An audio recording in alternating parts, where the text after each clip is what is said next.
មានពាក្យមួយឃ្លាគេលើកឡើងថាបើសិនជាអ្នកមិនខំចំណាយពេលដើម្បីបង្កើតជីវិតដែលអ្នកចង់បាននៅថ្ងៃនេះទេនោះថ្ងៃក្រោយអ្នកនឹងត្រូវចំណាយពេលវេលាកាន់តែច្រើនដើម្បីរស់នៅជាមួយជីវិតដែលអ្នកមិនចង់បាន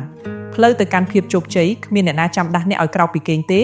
ហើយក៏គ្មានអ្នកណារងចាំធ្វើជាជំនួយដល់អ្នកដែរអ្នកត្រូវរៀនគ្រប់គ្រងខ្លួនឯងដាក់វិន័យលើខ្លួនឯងនិងរំដោះខ្លួនចេញពីស្ថានភាពដែលអ្នកកំពុងជាប់គាំងដោយខ្លួនឯងក្តីស្រមៃរបស់មនុស្សម្នាក់តែងតែត្រូវបំផ្លាញដោយការរងចាំនិងការពន្យាពេលការស្ទាក់ស្ទើរគឺជាសត្រូវធំបំផុតនៅក្នុងជីវិត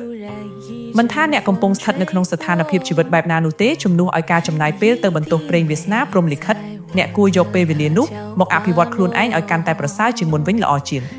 រឿងណាដែលអ្នកមិនអាចគ្រប់គ្រងបានចូលខំប្រឹងធ្វើវាឲ្យអស់ពីសមត្ថភាពទៅបានហើយអ្វីដែលនៅសល់សូមបណ្ដោយឲ្យទៅតាមព្រេងវាសនាជាអ្នកកំណត់ចុះត្រូវជឿថាពេលដែលអ្នកអាចតាំងចិត្តឲ្យស្ងប់ហើយផ្ដោតអារម្មណ៍ទាំងស្រុងទៅលើការកែលម្អខ្លួនឯងអភិវឌ្ឍខ្លួនឯងបន្តិចម្ដងធ្វើឲ្យខ្លួនឯងកាន់តែរឹងមាំកាន់តែមានភាពស្ងប់សុខនិងកាន់តែមានអំណាចជាងមុននោះឧបសគ្គដែលធ្លាប់តែបាំងផ្លូវអ្នកនឹងចាប់ផ្ដើមរលាយបាត់បន្តិចម្ដងសូមចងចាំថានៅពេលអ្នកកំពុងផ្ដោតទាំងស្រុងលើការវឹកហាត់និងពង្រឹងខ្លួនឯងពិភពលោកទាំងមូលនឹងបើកផ្លូវឲ្យអ្នកដើរទៅរកពន្លឺថ្ងៃដោយខ្លួនឯង